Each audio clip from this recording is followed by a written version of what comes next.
Canvas courses from the 2014-15 and 2015-16 school years will be deleted this summer. If you would like to keep the curriculum you created in these courses, then you will need to save the course to your OneDrive. First, click Courses, then All Courses. Find the course you would like to save and click the course name. Click Settings in the bottom left, then click Export Course Content on the right.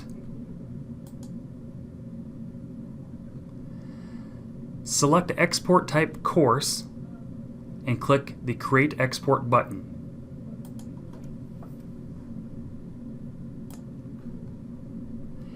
After the export process has completed, click the blue colored link to download your course.